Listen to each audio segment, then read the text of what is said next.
Биздин денебиз 50 триллион клеткалардан турат. Алардын баардыгы ар кандай формаларга ээ жана ар кандай функцияларды аткарышат. Бирок ар бир клетканын ичинде ядро жайгашкан. Алардын ичинде 99,9% силердин гендериңер, калган гендериңер митохондрияда жайгашкан. Бардык гендердин саны 20 миңге жакын. Бардык гендер ДНКнын молекуласынын бөлүктөрү болуп саналат. ДНК бул дезоксирибонуклеин кислотасы. Эгерде ДНКны чойсо, ал гендерден турат, узундугу 2 метрге жетет. Бирок ал тыгыз жиналып турат. Клетканын ядросуна батат.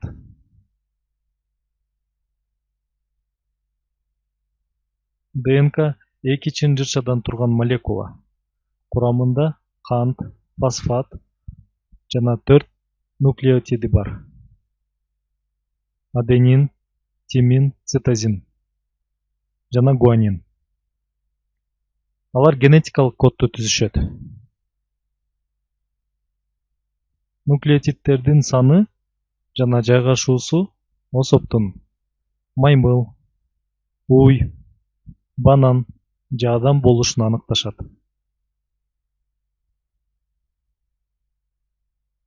Гендин көпчүлүгү биологтун рецепти менен даярдалат.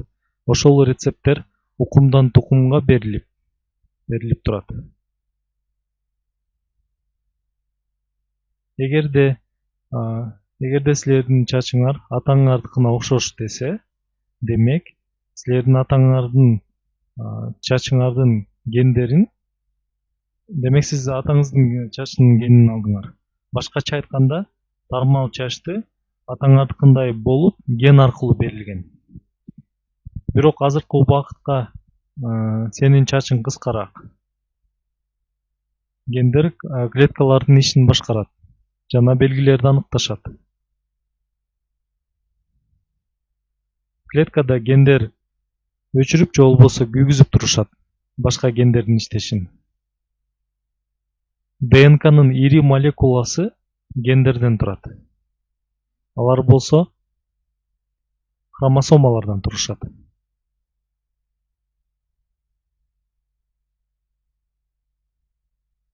Ар бир түрлөрдө хромосоманын саны ар кандай болот. Адамда негизи 46 хромосома болот. Жөнөкөй сөз менен айтканда, 23дөн 2 жыйынды же 23 жуп маймылда болсо, 2 жыйынды 24 даана, башкача айтканда 24 жуп. Макака резус маймылында 21 жуп. Уйларда 30 жуп хромосома. Тооктордо 39. Дрозофил чымынында 4, бананда 11 жуп. Биздин хромосомалардагы ДНК канча пайыз? Башка организмдердин хромосомалары менен окшоштугу бар.